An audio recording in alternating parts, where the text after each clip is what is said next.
Ella todavía vestía de luto cuando supo que ya no era bienvenida, ni ella ni sus propios hijos.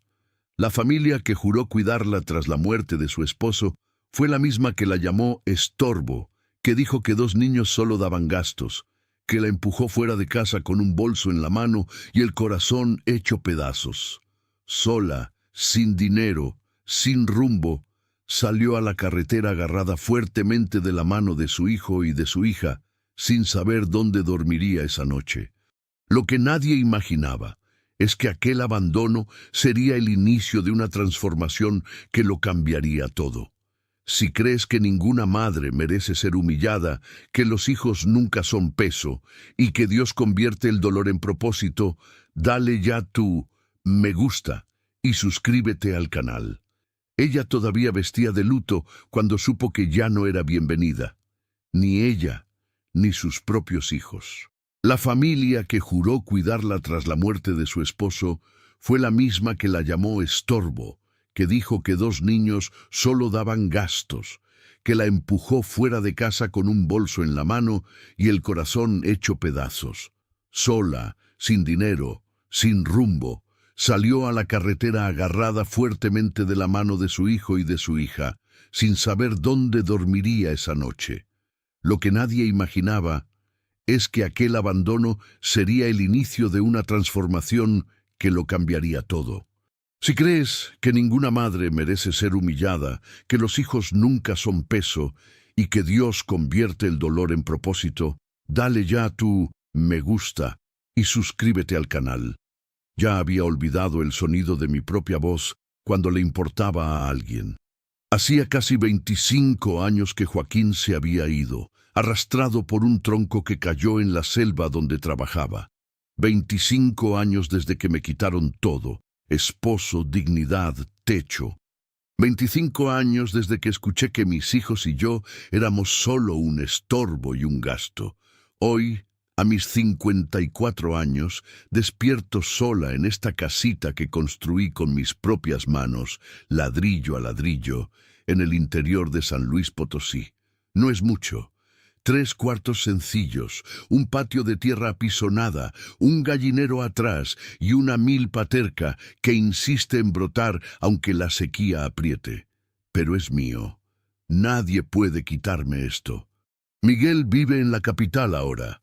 Trabaja en un taller mecánico, tiene esposa y 2 hijos que apenas me conocen. Clara se casó con un trailero y vive recorriendo todo México, pasando por casa una vez al año, si acaso. Me llaman en mi cumpleaños, me mandan dinero cuando pueden, pero sus vidas siguieron como debían y yo me quedé aquí. Me levanto antes de que salga el sol, como siempre lo he hecho. Preparo café en el fogón de leña, como siempre lo he hecho. Alimento las gallinas, riego la milpa, barro el patio. El día pasa lento, pesado como el calor que se pega a la piel. Por la tarde me siento en el porche y miro la carretera vacía. Pasan pocos carros, menos gente aún. Ya casi no hablo con nadie. Las vecinas más cercanas viven a 3 kilómetros de aquí. Voy al pueblo una vez a la semana. Compro lo básico, regreso. No tengo amigas, no tengo parientes que me busquen. Aprendí que la soledad no es ausencia de gente, es ausencia de quien se preocupa. Pero hay algo que nunca cambió en mí, incluso después de todo lo que pasé. No puedo pasar de largo por quien está caído. He recogido perros atropellados en la carretera y los he cuidado hasta que volvieron a caminar. He levantado borrachos tirados bajo el sol y les he dado agua hasta que recobraron el sentido. He compartido mi pan con gente que ha tocado a mi puerta pidiendo comida. No sé por qué. Quizás porque todavía recuerdo lo que es no tener nada. Quizás porque en el fondo todavía creo que estamos aquí para esto, para sostener a quien tropieza.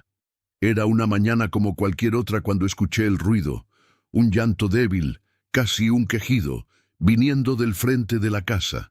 Dejé la olla en el fogón y fui al porche. El sol ya estaba alto, quemando el camino de tierra roja.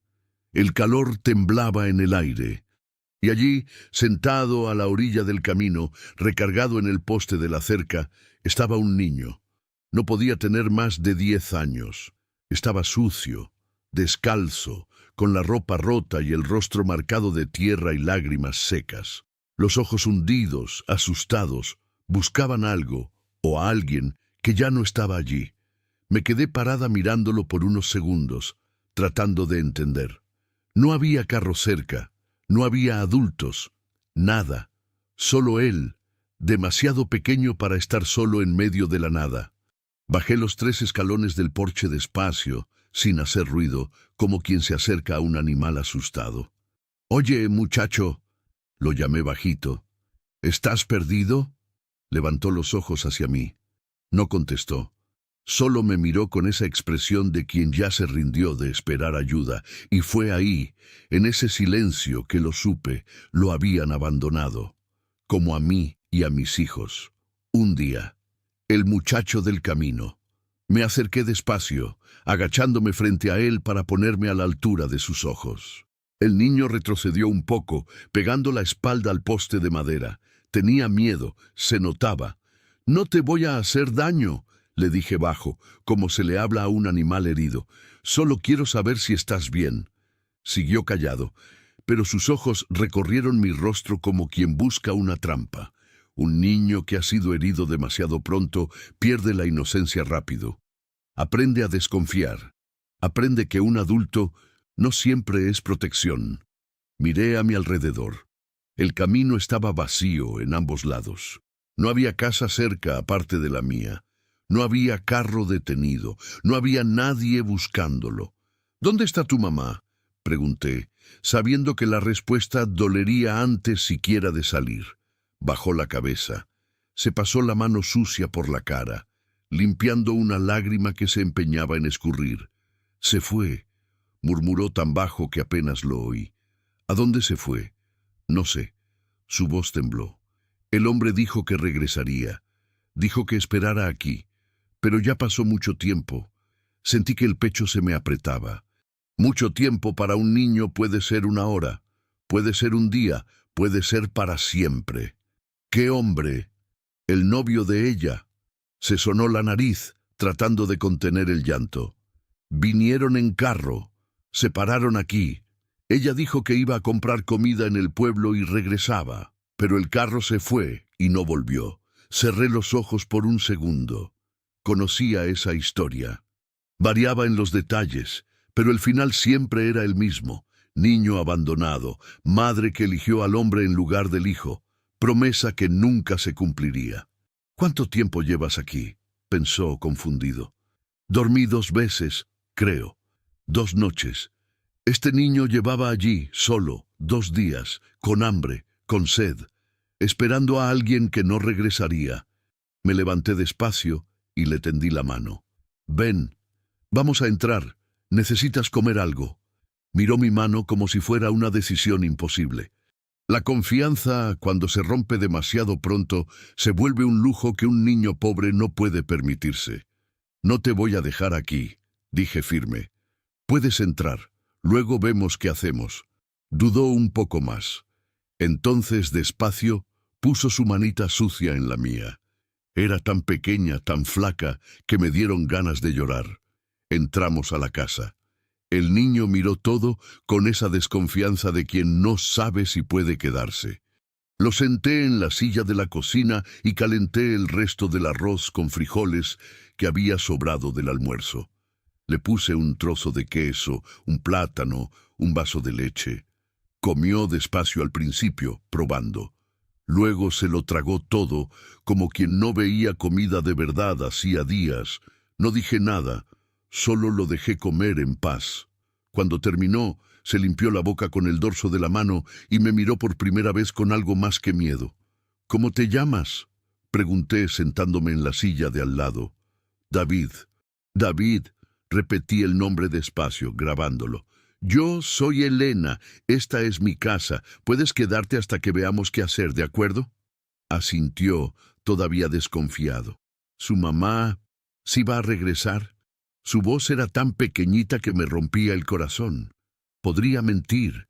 Podría decirle que sí, que todo saldría bien, que las mamás siempre vuelven. Pero aprendí, de la peor forma posible, que la mentira piadosa solo aumenta el dolor después. No sé, David, respondí con la verdad que merecía. Pero mientras tengas que esperar, no será solo, ni con hambre, ni con miedo, ¿entendiste?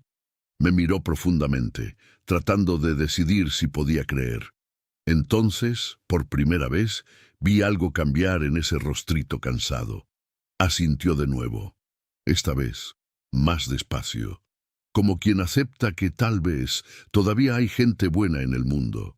Me levanté y busqué una cobija vieja. Necesitas descansar. Luego platicamos más. Se acostó en el sillón de la sala, hecho un ovillo, abrazando la cobija como si fuera lo único seguro que tenía. En 5 minutos estaba dormido. El sueño pesado de quien no había descansado de verdad en días. Me quedé mirándolo allí, demasiado pequeño para tanto dolor, y sentí regresar esa sensación antigua, la misma de cuando me echaron al camino con mis hijos, la misma de cuando descubrí que el mundo podía ser cruel, pero que yo no tenía por qué serlo.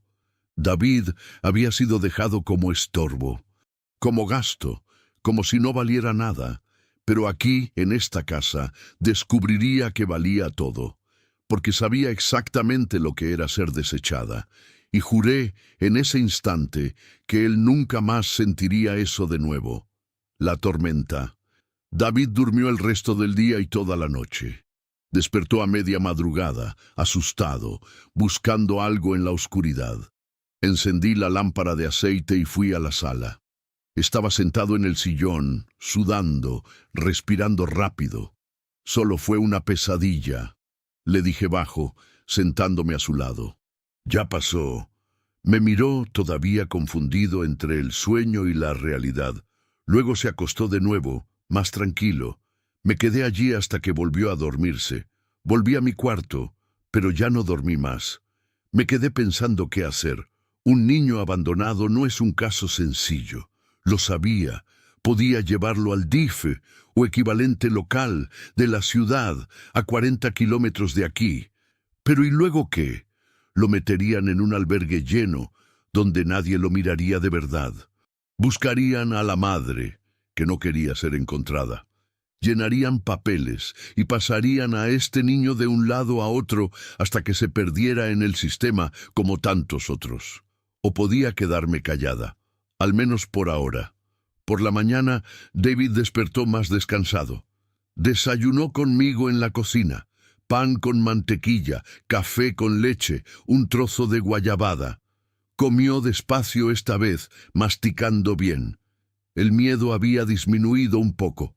¿Usted vive sola?, preguntó de repente. Vivo sola. Hace mucho tiempo. ¿Y sus hijos? Crecieron, se fueron, ya tienen sus vidas. Se quedó callado, pensando. ¿No vienen a visitarla? A veces.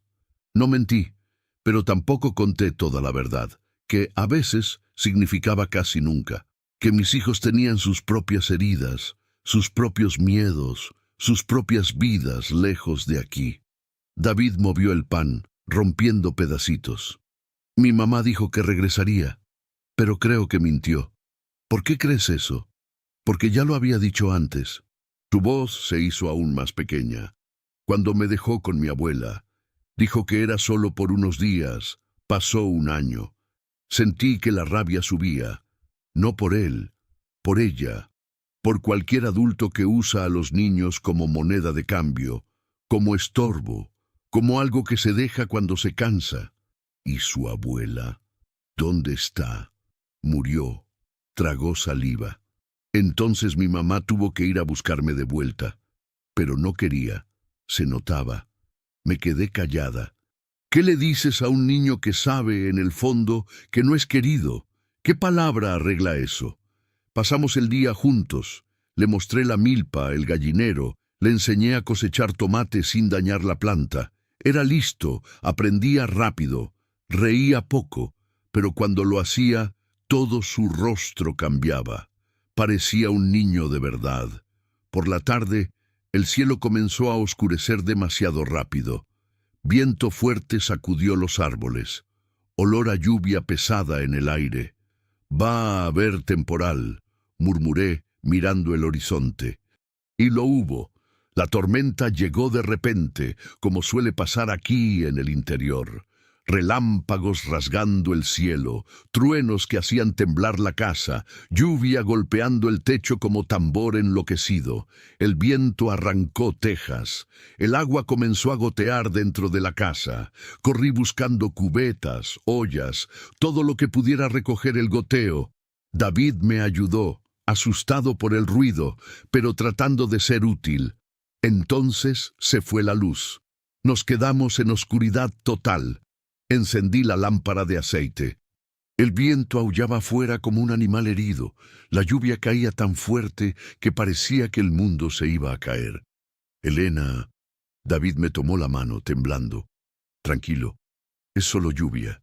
Ya pasa». Pero no pasó. La tormenta duró toda la noche. Cuando amaneció, salí a ver los estragos. El camino se había convertido en lodo. Árboles caídos bloqueaban el paso por ambos lados. El celular no agarraba señal. Nunca agarraba bien aquí, pero después de la lluvia se hizo imposible. Estábamos completamente aislados.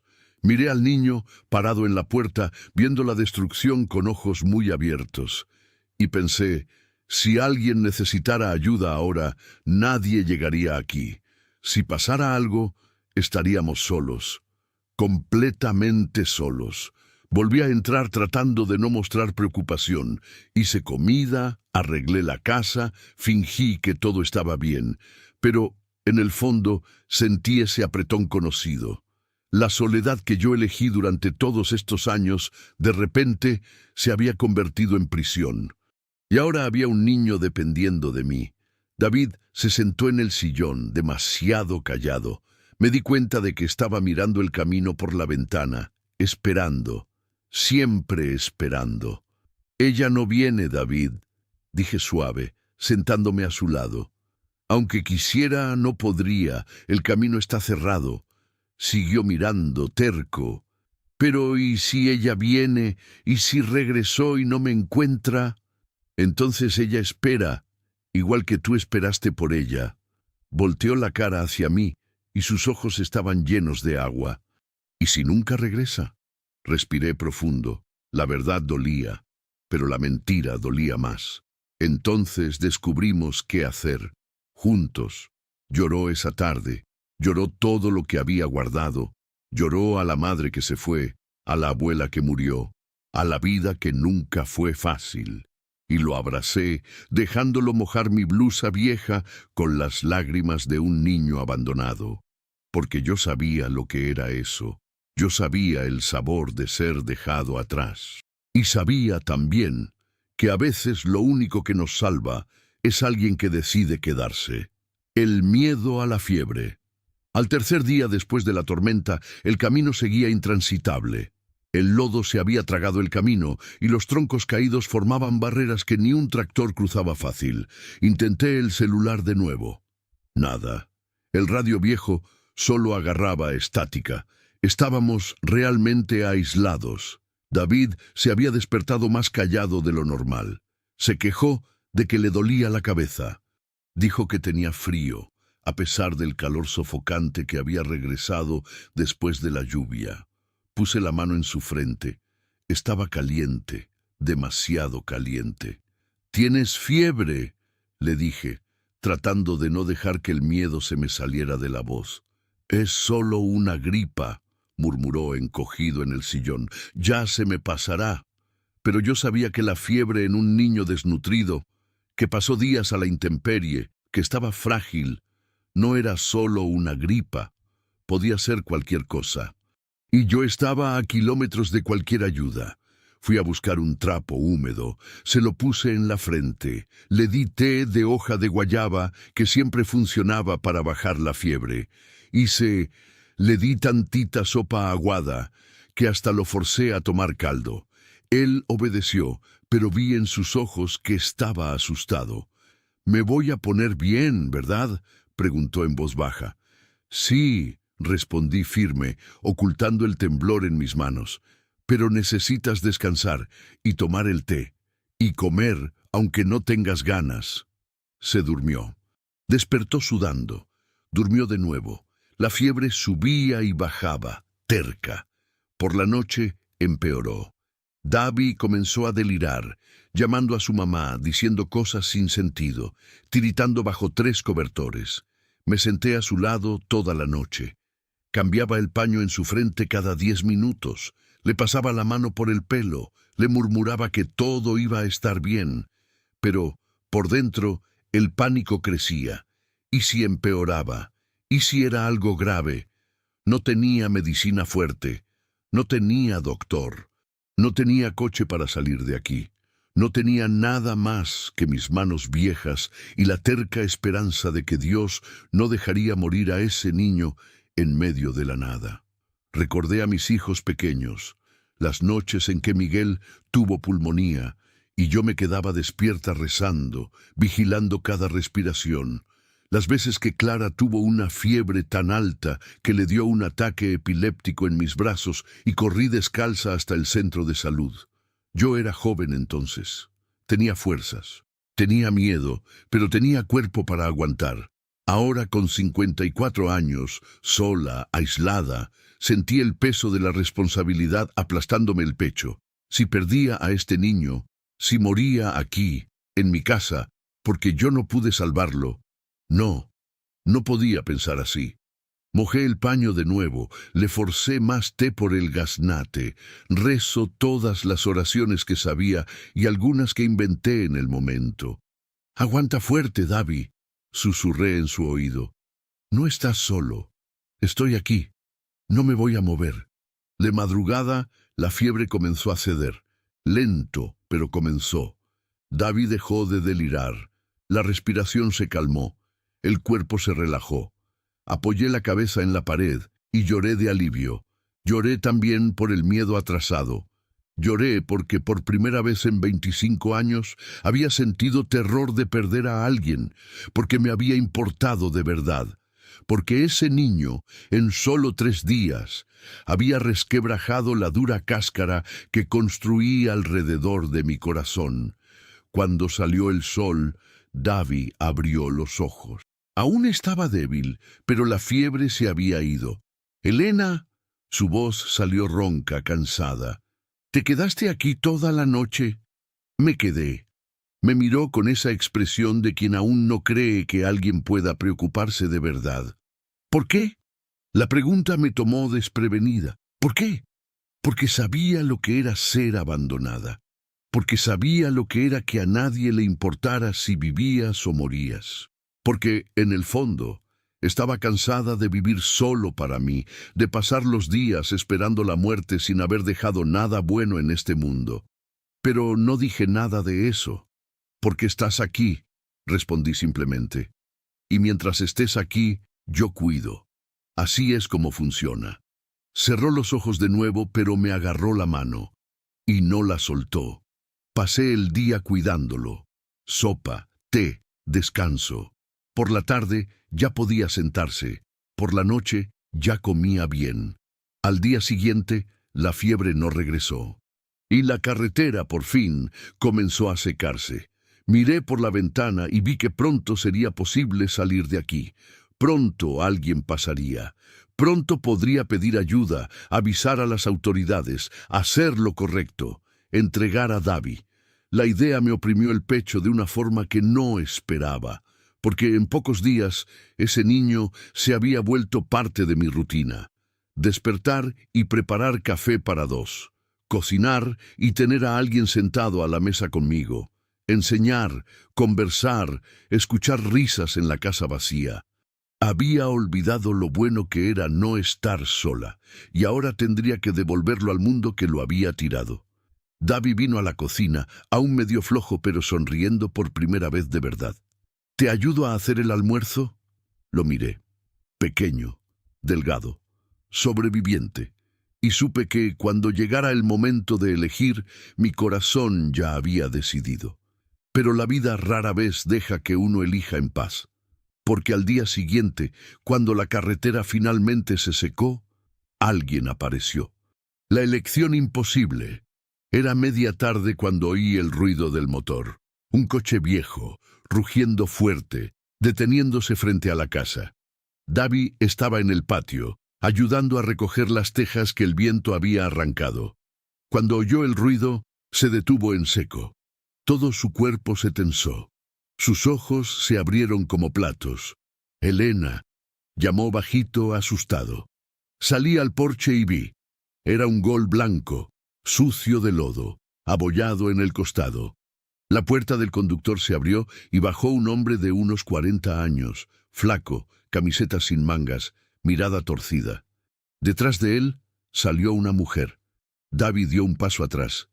«Es ella», susurró. Su madre. Era joven. No debía pasar de 35 años, pero el rostro parecía haber vivido 60. Cabello decolorado, recogido en una cola de caballo floja, ropa arrugada, ojeras profundas. Miró la casa, al niño, a mí. No había culpa en su mirada, solo cansancio. «¡Davi!», llamó como si nada hubiera pasado. «Ven acá, muchacho, vinimos por ti». Davi no se movió. El hombre dio 2 pasos hacia él. «¿No oíste a tu madre? Ven ya». «Tranquilos», dije fuerte, bajando del porche y poniéndome entre ellos y el niño. «¿Quiénes son ustedes?», la mujer me miró con impaciencia. «Soy su madre. Vine a buscar a mi hijo». «¿Después de cuánto tiempo?». Mi voz salió más dura de lo que pretendía. «¿5 días? 6? Ella movió el peso de una pierna, incómoda. «Tuvimos un problema. El coche se descompuso. Nos quedamos atorados en el pueblo. Cuando pudimos volver, la carretera estaba cerrada por la lluvia. ¿Y no pensaste en avisar a nadie? Dejaste a un niño tirado al borde del camino, solo, sin comida, sin agua, esperando». «Yo sabía que alguien lo encontraría», me interrumpió ella molesta. «Y lo encontraron. Tú lo encontraste. Está vivo. Está bien, ¿no? Entonces, ¿cuál es el problema?». Respiré hondo para no explotar. «El problema es que este niño casi se muere de fiebre aquí. Pasó 3 días pensando que lo habías abandonado». «Pero no lo abandoné», replicó ella cruzándose de brazos. «Estoy aquí ahora, ¿no? Vine a buscarlo». El hombre a su lado resopló. «No sigas con ese rollo. Agarra al chamaco y vámonos. Ya perdimos demasiado tiempo». Miré a Davi. Estaba pálido, mirando a su madre con esa expresión de quien quiere creer, pero no puede. «Davi», llamó la mujer de nuevo, abriendo los brazos de forma forzada. «Ven, hijo, vámonos a casa». «¿A cuál casa?», pregunté antes de que él respondiera. «¿Ustedes tienen casa?». Ella dudó. El hombre respondió por ella. «Eso no es asunto tuyo». «Sí lo es», respondí firme, mirándolo a los ojos. «Desde que este niño está bajo mi cuidado, es asunto mío. Estaba abandonado, enfermo, solo. Yo lo cuidé, le di de comer, le curé la fiebre. No voy a entregarlo de vuelta así, sin saber a dónde se lo van a llevar». El hombre dio un paso al frente, amenazante. «Escucha bien, vieja. Cuidado con lo que vas a decir». Lo corté secamente sin retroceder. «Soy vieja, es cierto, pero todavía sé llamar a la policía y estoy segura de que les encantará saber que abandonaron a un niño». La mujer le sujetó el brazo. «Tranquilo, Ronaldo». Respiró hondo y me encaró. «Mira, sé que me equivoqué. Sé que no debí dejarlo aquí, pero no tenía opción, ¿entiendes? Estábamos sin dinero, sin dónde quedarnos, y él...». Miró a su hijo con una mezcla de pena e irritación. «Él estorba en el camino». «Estorba en el camino», repetí despacio, sintiendo que la rabia hervía. «Tu hijo estorba en el camino. No es eso lo que quise decir». «Es exactamente eso lo que quisiste decir». La miré sin piedad. «Tú no quieres a este niño. Nunca lo quisiste. Y ahora vienes a buscarlo solo porque alguien te reclamó o porque pensaste que llamaría a la policía». Ella bajó la mirada. No lo negó. Ronaldo resopló de nuevo. «Mira, no tenemos tiempo para esta plática. O entregas al chamaco, o... ¿Yo qué? Lo enfrenté. Silencio pesado. David, detrás de mí, empezó a llorar bajito. «No quiero ir», susurró. La madre cerró los ojos, como si escuchar eso le doliera. Tal vez le dolía de verdad. Tal vez en el fondo aún tenía un pedazo de corazón que se importaba, pero no era suficiente, nunca era suficiente. «David, hijo, no hagas esto», intentó con la voz quebrándose. «No quiero», repitió más fuerte, agarrándose al borde de mi blusa. «Quiero quedarme aquí, con Elena». Mi corazón se apretó, porque yo quería que él se quedara también, pero no funcionaba así. Yo no tenía ningún derecho legal sobre él. La madre estaba viva, presente. Aunque fuera una pésima madre, seguía siendo la madre. ¿Y yo? Yo era solo una mujer vieja que lo había acogido por unos días. La ley no estaba de mi lado, pero algo más grande que la ley sí lo estaba. Miré a la mujer frente a mí. ¿De verdad lo quieres? ¿O solo viniste a buscarlo porque creíste que debías? Ella se quedó callada. «Responde», insistí. «Mira a tu hijo y dime, ¿lo quieres? ¿Vas a cuidarlo? ¿Darle comida, ropa, escuela, atención? ¿O lo vas a volver a tirar al primer problema?»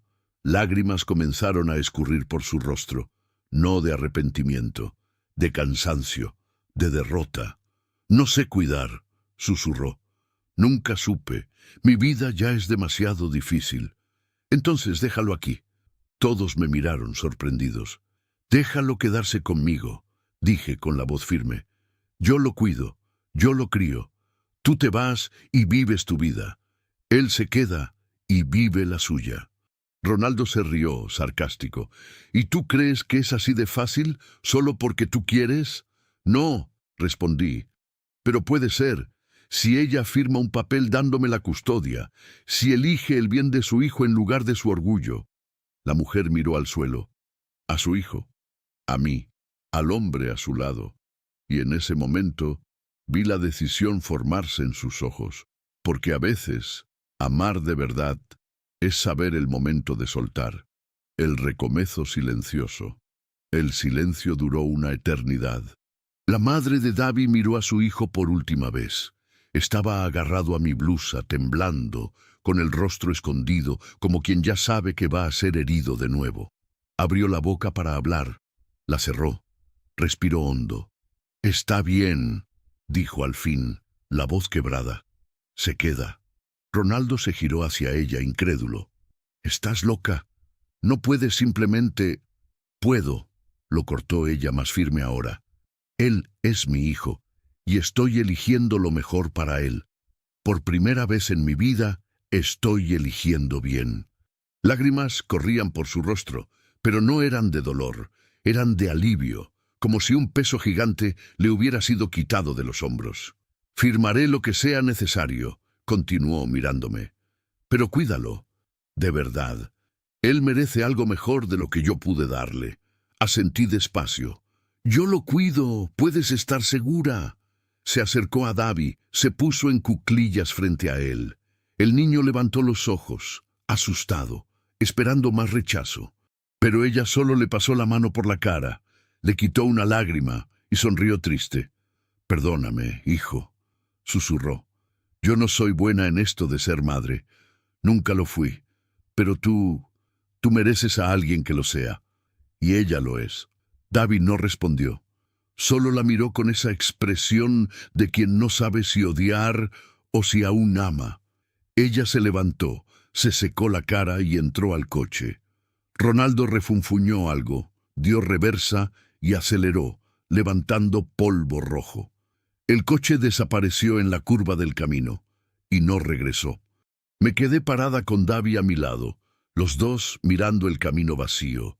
Él lloró. Lloró por la madre que nunca fue madre de verdad. Lloró por el abandono que ahora era oficial.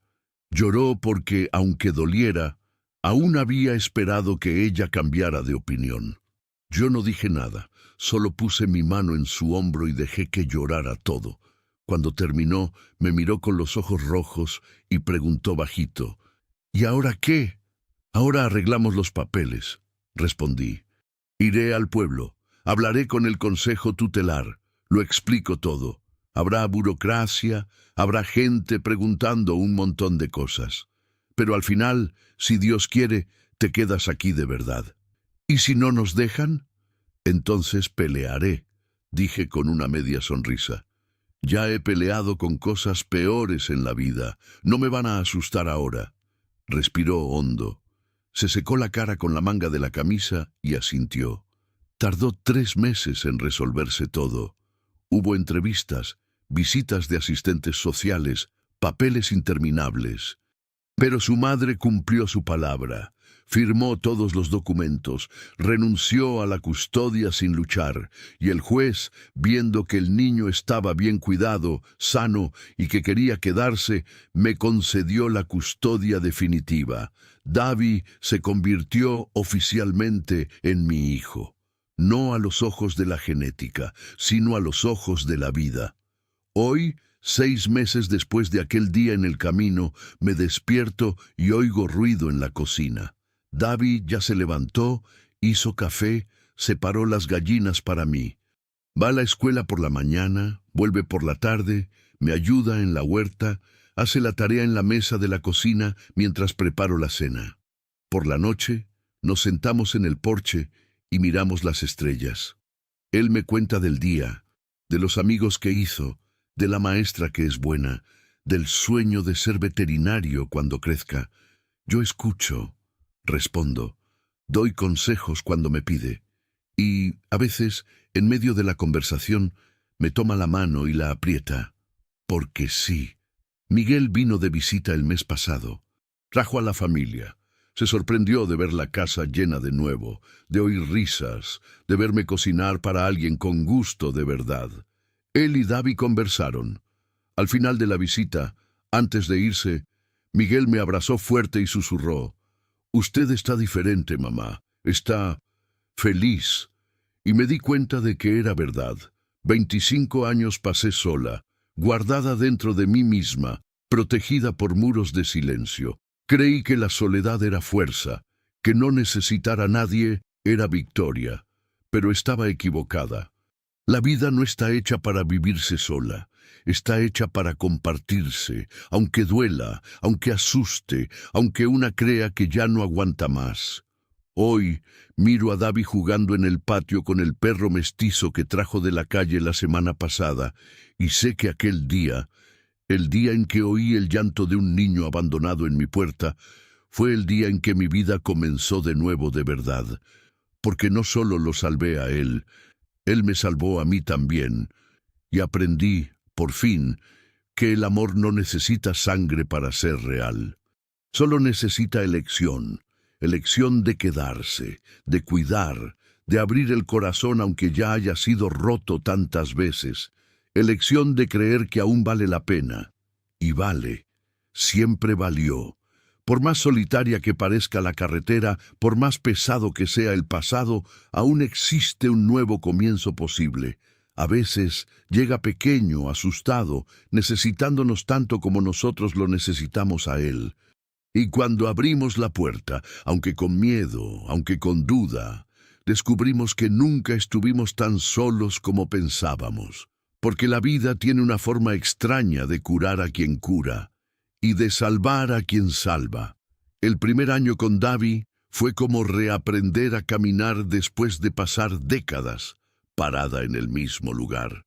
Había olvidado el ruido que hace un niño, la cantidad de preguntas que caben en una cabecita curiosa, la forma en que ponen a prueba los límites, buscan cariño disfrazado de rabieta, piden abrazo aunque finjan que ya son demasiado grandes para eso. Davi tardó 3 meses en llamarme Mamá Elena. 2 más para que se le quitara el Elena y se quedara solo con mamá. Cuando sucedió, fue natural. Él pidió un vaso de agua en medio de la noche, todavía aturdido por el sueño, y murmuró: «Mamá, tengo sed». Al día siguiente, ni siquiera recordaba haberlo dicho, pero yo sí lo recordaba. Guardé esa palabra como quien guarda una joya rara. La escuela fue difícil al principio. David había aprendido a leer y escribir con su abuela, pero los estudios se habían quedado rezagados desde que ella murió. Tuve que sentarme con él todas las tardes, ayudarle con la tarea, inventar maneras de convertir las cuentas de matemáticas en un juego. Era listo, pero tenía miedo de equivocarse. Cada vez que no sabía una respuesta, entraba en pánico, como si el error fuera sinónimo de castigo. Le tomó tiempo entender que podía intentar, fallar, intentar de nuevo, que nadie le iba a gritar, pegar o correr por una mala calificación.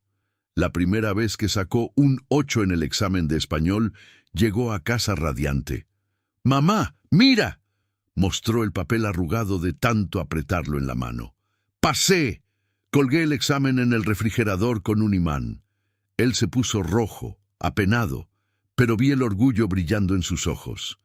A fines de año, cuando recibí su boleta, todas las materias por encima del promedio, lloré escondida en mi cuarto. No de tristeza, de realización.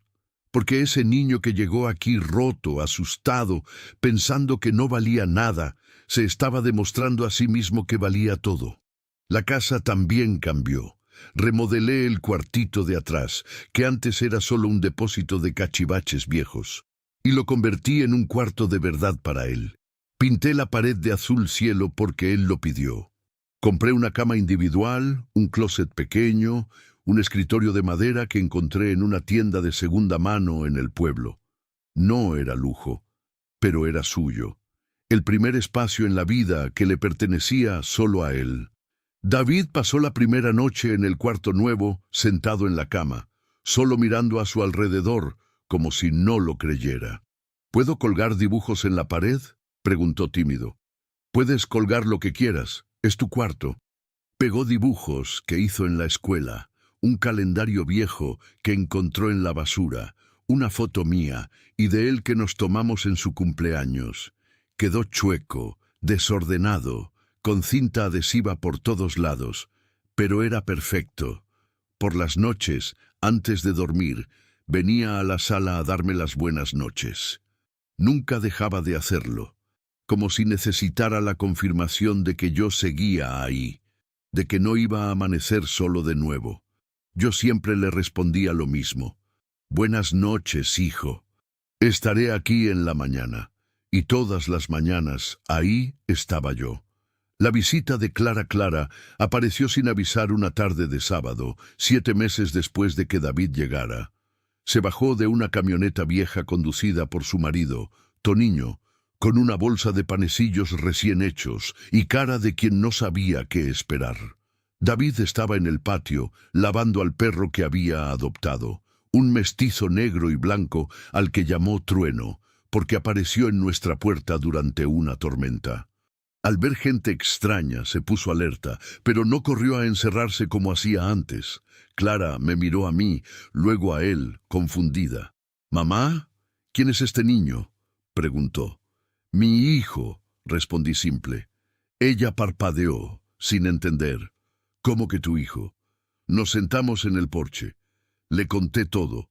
El encuentro con David en la carretera, la tormenta, la fiebre, la mamá que regresó y renunció a la custodia. Clara me escuchó en silencio, con esa expresión que no podía descifrar. Cuando terminé se quedó callada un largo rato. «Usted adoptó a un niño», dijo despacio, como probando las palabras. «A los 54 años. Sola. Adopté». «¿Por qué?». La pregunta me agarró desprevenida. «¿Por qué?». Porque él lo necesitaba. Porque yo lo necesitaba. Porque toda mi vida había cargado con el dolor de haber sido desechada, y no iba a dejar que otro niño sintiera eso si podía evitarlo. Pero no dije nada de eso. Porque funcionó. Respondí solo. Clara miró al patio, donde David secaba a Trueno con una toalla vieja, conversando con el perro como si entendiera cada palabra. «Parece feliz», murmuró. «Sí, parece», respiró hondo. «Usted también se ve diferente». «¿Diferente cómo?». «No sé, más ligera, como si hubiera vuelto a vivir de verdad». No respondí, porque tenía razón. Toniño, que había estado callado todo el tiempo, carraspeó. «Doña Elena, trajimos unos panecillos recién hechos. ¿Quiere que los caliente?» «Claro. La cocina es por ahí». Entró. Clara se quedó conmigo en el porche. Nos quedamos en silencio, viendo el movimiento quieto de la tarde. Hasta que ella habló bajito. «Lamento mucho, mamá». La miré, sorprendida. «¿Lamentas qué?» «Haber estado lejos, por no visitar más, por no haber sido una mejor hija». Se me apretó el pecho. «Clara». «No, déjeme hablar», me interrumpió con los ojos llorosos. «Me fui de aquí tan pronto como pude. Huí de todo lo que esta casa me recordaba. La pobreza, el sufrimiento, la forma en que fuimos humilladas cuando mi papá murió. Yo solo quería olvidar y terminé olvidándome de usted también». Le tomé la mano. «No te olvidaste. Solo necesitabas vivir tu vida, y está bien». «Pero no lo está», insistió llorando ya. «Porque mientras yo huía, usted se quedó aquí, sola, atormentándose. Y nunca me detuve a pensar en lo que usted sentía. Nunca pregunté si estaba bien, si necesitaba algo, si era feliz. Clara, escucha. Y entonces llego aquí y la veo con este niño», continuó secándose las lágrimas, «y me doy cuenta de que usted encontró una razón, alguien que importa de verdad. Y siento vergüenza, mamá, vergüenza de no haber sido yo». Abracé a mi hija. La abracé fuerte, apretado, como no lo hacía desde que era pequeña. «No tienes que sentir vergüenza», susurré en su oído. «Hiciste lo que tenías que hacer, y yo no te culpo. Nunca te he culpado». Sollozó en mi hombro. «Quiero estar más presente. Quiero conocer a mi hermano. Quiero que mis hijos conozcan de verdad a la abuela». «Entonces quédate a cenar», le dije sonriendo entre lágrimas. «Y vuelve siempre que puedas. La puerta siempre está abierta». Esa noche cenamos todos juntos. Clara, Toniño, yo y David. Fue extraño al principio. David era tímido con la gente nueva. Clara no sabía bien cómo hablarle. Pero poco a poco el hielo se fue derritiendo. Toniño contó historias graciosas de sus viajes. Clara preguntó por la escuela. David, despacio, empezó a hablar de Trueno, de la huerta, del proyecto de ciencias que estaba haciendo. Al final de la noche, cuando se iban, Clara me abrazó de nuevo. «Gracias, mamá». «¿Por qué?» «Por recordarme que la familia no es solo sangre, es elección». Vi el coche desaparecer en la carretera. David estaba a mi lado, abrazando a Trueno. «Es simpática», comentó. «Su hija». «Sí, lo es». «¿Eso quiere decir que tengo una hermana ahora?» Lo miré, emocionada. «¿Quiere decir eso?» Él sonrió. «Genial». El regreso de Miguel apareció 3 meses después de Clara, pero a diferencia de ella, avisó. Llamó la víspera diciendo que necesitaba hablar conmigo, que era importante. Venía solo, sin su esposa y sus hijos. Me preocupé toda la noche.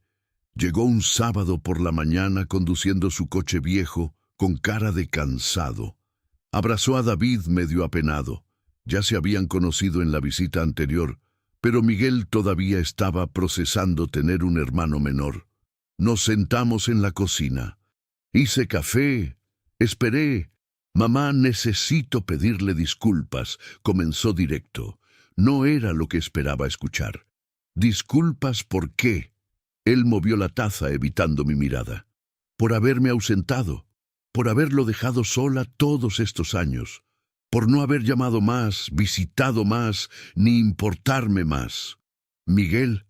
«No, déjeme terminar», pidió. «Cuando Clara me contó que usted había adoptado a un niño, yo me sentí bravo. No sé por qué. Quizás celos. Quizás porque me sentí reemplazado. Pero entonces ella dijo algo que me impactó. Mamá encontró a alguien que la necesitaba tanto como ella necesitaba a alguien. Me miró con los ojos rojos y me di cuenta de que yo debería haber sido ese alguien. Yo debería haber venido más. Debería haber percibido que usted estaba sola, sufriendo, encerrándose, pero yo estaba demasiado ocupado con mi vida, con mis problemas, conmigo mismo. Le sostuve la mano sobre la mesa. Usted no me debe nada, Miguel. Sí debo, insistió. Usted nos crió sola, luchó, sufrió, y cuando crecimos nos fuimos y la dejamos atrás. Tenían que irse, dije firme. Yo los crié para eso, para que vivieran, no para que se quedaran atrapados aquí conmigo. Pero podíamos haber regresado más, argumentó. Podíamos haber llamado más, podíamos haber preguntado si estaba bien. Y no lo hicimos. Respiré hondo. Miguel, escuche. Yo no estoy resentida con usted. Nunca lo he estado.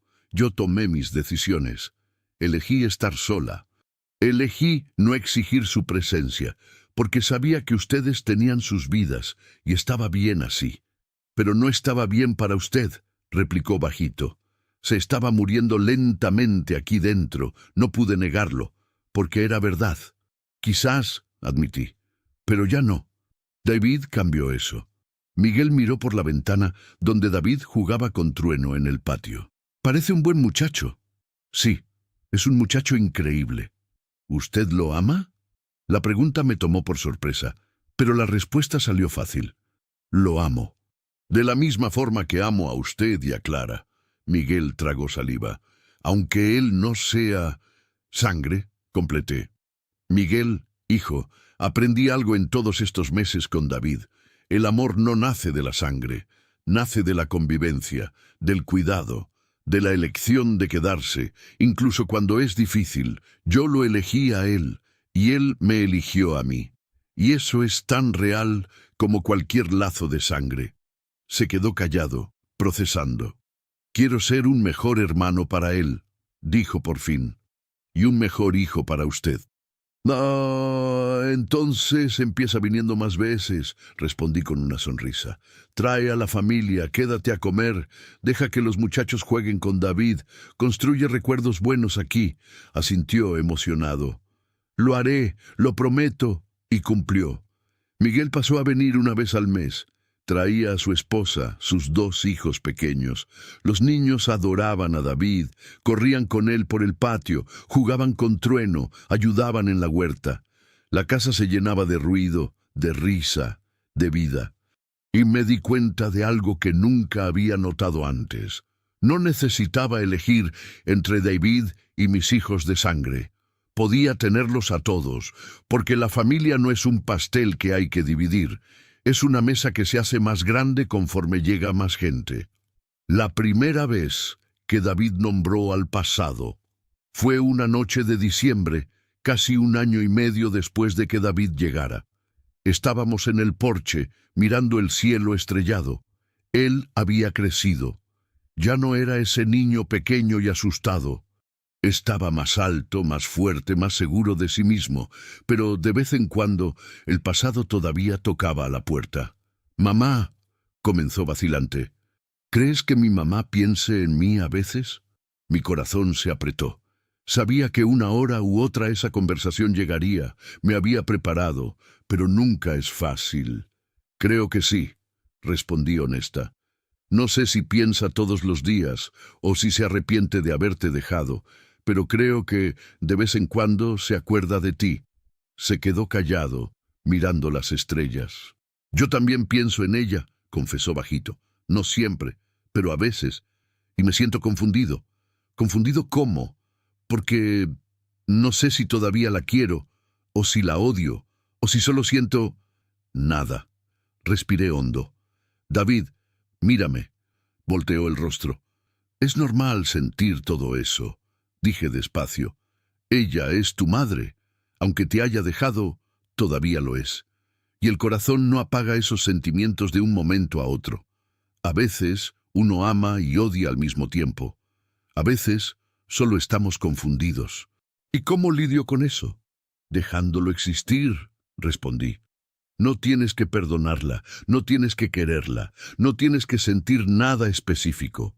Solo tienes que aceptar que esos sentimientos existen y que está bien». Pensó por un rato. «¿Y si un día regresa?». preguntó la voz temblorosa. ¿Y si quiere traerme de vuelta? Le tomé la mano, firme. No va a pasar, David. Ella firmó los papeles, renunció a la custodia. Legalmente tú eres mi hijo ahora. Nadie te puede sacar de aquí. Pero ¿y si lo intenta? Entonces peleo, dije con convicción. Peleo con ella, con la justicia, con quien sea. Porque ya no eres de ella, eres mío. Y yo no dejo que nadie te lleve. Me abrazó, fuerte, apretado. Gracias, susurró, por haberme elegido. Gracias a ti, susurré de vuelta, por haberme dejado elegirte. Nos quedamos así por un rato, dos sobrevivientes sosteniéndose, dos corazones rotos aprendiendo a latir juntos. Esa noche, antes de dormir, David entró a mi cuarto, cosa que nunca hacía. Mamá, ¿puedo dormir aquí hoy? Lo miré, sorprendida. Claro. ¿Qué pasó? Solo... No quiero estar solo. Abrí el cobertor. Se acostó a mi lado, pequeño de nuevo, frágil, y entendí.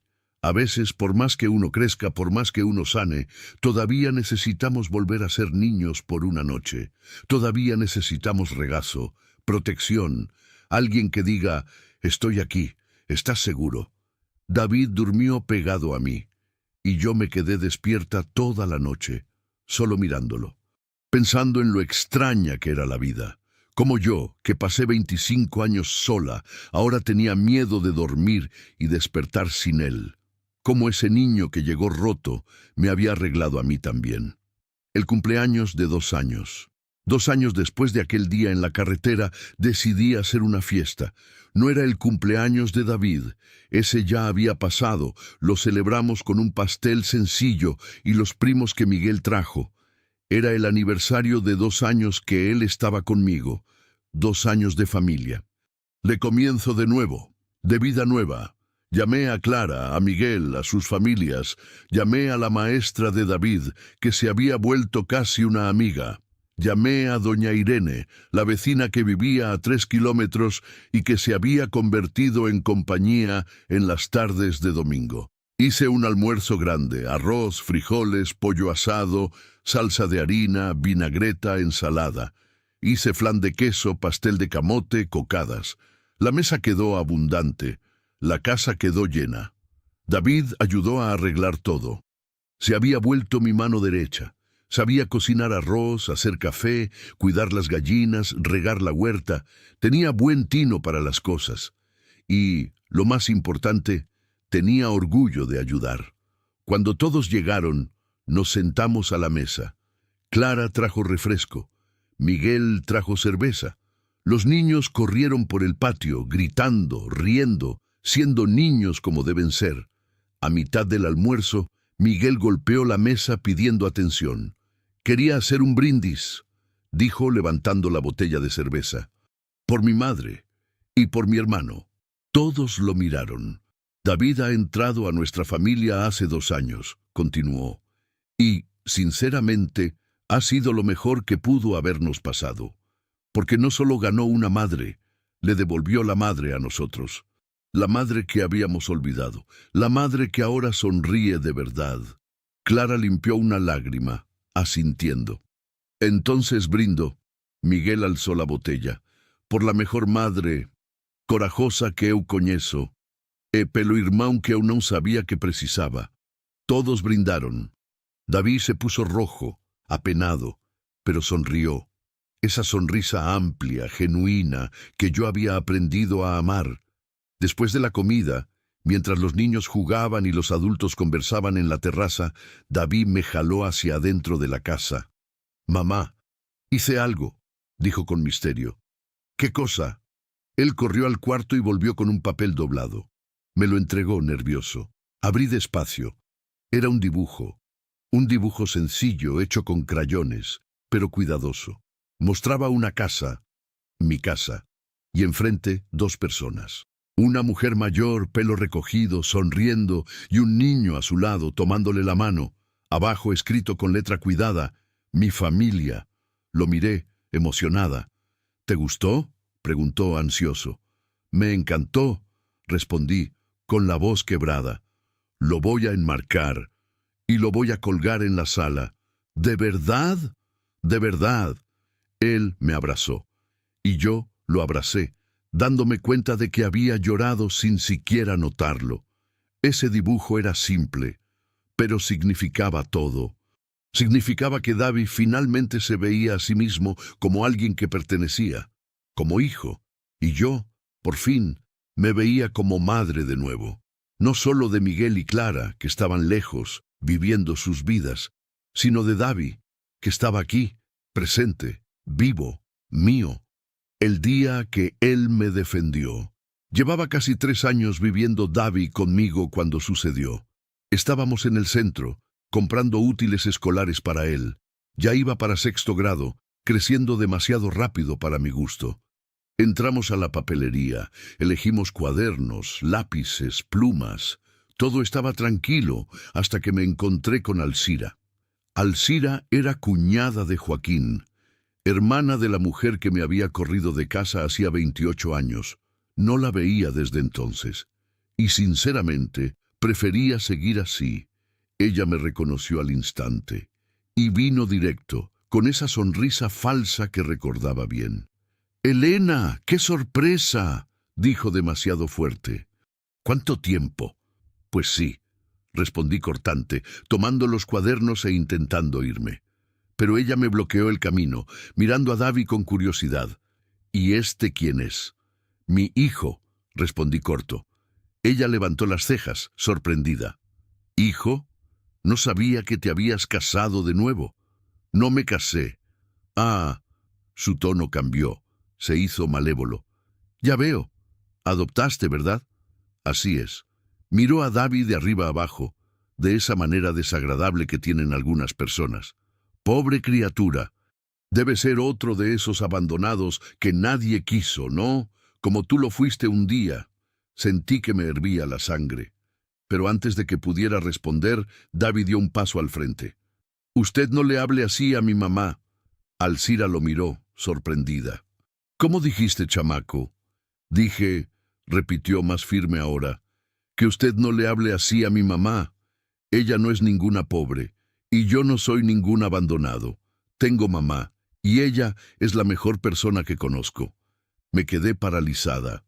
David, que siempre era callado, tímido, inseguro, me estaba defendiendo. Alcira se rió, nerviosa. «Mira nomás, el mocoso tiene boca. «Y usted tiene lengua sucia», replicó David. «Mi mamá me enseñó que la gente buena no habla mal de los demás, y que la gente que habla mal es porque no tiene nada bueno que decir de sí misma». Alcira se puso roja. Otras personas en la tienda comenzaron a mirar. «Vámonos, David», dije bajo, poniendo mi mano en su hombro. «Pero mamá...» «Ya vámonos». Pagamos las compras y salimos. En la calle, Davy seguía nervioso, respirando rápido. «Disculpa, mamá. Sé que a usted no le gusta el pleito, pero ella no tenía derecho a hablarle así». Me detuve, me agaché frente a él, le sujeté los hombros. «No tienes que disculparte. Hiciste bien». «¿De verdad?» «Sí. Gracias por haberme defendido». Él se relajó, aliviado. Volvimos a casa en silencio. Pero no era un silencio incómodo, era ese silencio bueno, de gente que se entiende sin necesidad de hablar. Esa noche, después de cenar, David se sentó conmigo en la terraza. «Mamá, ¿puedo preguntarte algo?» «Siempre puedes». ¿Qué quiso decir esa mujer? ¿Que a usted la abandonaron como a mí? Respiré profundo. Sabía que en algún momento lo iba a preguntar. En algún momento tendría que contarlo. Es una historia larga. Tengo tiempo. Y conté sobre Joaquín, sobre su muerte, sobre ser corrida de casa con Miguel y Clara, sobre los años luchando sola, batallando, sufriendo, sobre construir esta casa con mis propias manos, sobre el vacío que quedó cuando mis hijos crecieron y se fueron. David me escuchó en silencio, con los ojos abiertos como platos. «Entonces, ¿a usted también la abandonaron?», preguntó al final. «Sí.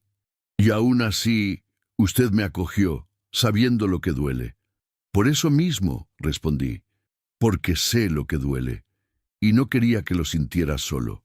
Él se quedó callado, procesando. Creo que nos encontramos por una razón, dijo por fin. ¿Qué razón? Para salvarnos el uno al otro. Sonreí, emocionada. Creo que sí, hijo, creo que sí. David tenía 14 años cuando hizo la petición.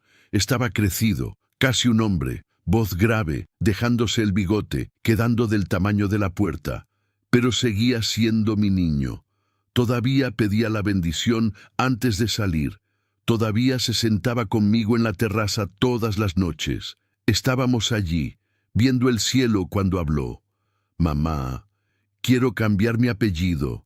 Lo miré sorprendida. ¿Apellido? Sí. Quiero quitarme el de mi madre biológica y ponerme el suyo. El corazón me dio un brinco. David, ya platiqué con la maestra, continuó él, ansioso. Dijo que es posible, que puedo pedirlo a la justicia, que como usted tiene la patria potestad y mi mamá biológica renunció a mí, tengo derecho. Me quedé sin palabras. Pero solo lo hago si usted me deja, completó. No quiero obligarla, solo quiero, no sé, quiero tener el mismo nombre que usted. Quiero que todos sepan que soy su hijo de verdad. Le tomé la mano, apretándola fuerte. Tú siempre has sido mi hijo de verdad, David. El papel no cambia eso. Lo sé, pero lo quiero. Quiero que cuando alguien me llame por mi nombre completo, y así todos sabrán que soy hijo de Elena, de la mujer más fuerte que conozco. Lloré. No pude contenerme. Si eso es lo que quieres, dije entre lágrimas, entonces sí, vamos a hacerlo. Su sonrisa iluminó la noche. 3 meses después, el juez firmó el papel. David Santos Silva dejó de existir. Y nació David Silva Fernández, mi hijo, en el nombre, en el corazón, para siempre. Cuando David se graduó de la preparatoria a los 17 años, la casa estaba llena. Miguel vino con su familia, Clara también, doña Irene, la vecina, la maestra que había acompañado a David desde la primaria, amigos de la escuela, gente que yo ni conocía, pero que David se aseguró de que estuviera allí. Había quedado en tercer lugar en el examen de admisión para medicina veterinaria en la Universidad Federal. Mi hijo iba a ser veterinario, como soñaba desde niño. En la ceremonia de graduación, cuando dijeron su nombre, me levanté y aplaudí más fuerte que todos. David Silva Fernández. Subió al escenario, recibió el diploma, buscó mi rostro en el público. Cuando me encontró, sonrió. E hizo un gesto pequeño, discreto. Se puso la mano en el corazón. Era su manera de decir gracias sin hablar. Lloré. Clara lloró. Miguel lloró. La maestra lloró. Toda la casa lloró. Después, en la fiesta en casa, David dio un discurso. Quería agradecer a todos los que creyeron en mí. Comenzó, nervioso, sosteniendo un vaso de refresco. Pero principalmente a una persona. La persona que me encontró cuando estaba perdido, que me cuidó cuando estaba enfermo, que me enseñó que familia no es solo quien te parió, sino quien elige quedarse. Miró hacia mí. Mamá, si no fuera por usted, yo no estaría aquí hoy. Quizás ni siquiera estaría vivo. Usted me lo dio todo. Casa, comida, amor, educación. Pero más que eso, usted me dio dignidad, me enseñó que valgo algo, y voy a pasar el resto de mi vida intentando retribuirle eso. No pude contenerme. Me levanté, lo abracé y dejé que las lágrimas mojaran su camisa. Tú no me debes nada, susurré. Tú ya me lo diste todo cuando aceptaste ser mi hijo. La fiesta duró hasta tarde. Música, comida, risa. La casa que pasó décadas en silencio ahora irradiaba vida. Y yo, sentada en la terraza viendo todo aquello, pensé, valía la pena. Cada lágrima, cada lucha, cada noche sola. Todo valió la pena para llegar aquí. Epílogo del epílogo. 10 años después. Hoy, 10 años después de aquel día en el camino, me despierto y escucho ruido en la cocina. No es Davi. Él vive en la ciudad ahora, tiene su clínica veterinaria, atiende gratis a los animalitos de la gente humilde, es conocido como el veterinario del pueblo. Viene a verme todos los fines de semana sin falta. El ruido es de Clara, que se mudó más cerca y ahora viene cada semana a tomar café conmigo. Y de Miguel, que se jubiló temprano y decidió volver al rancho.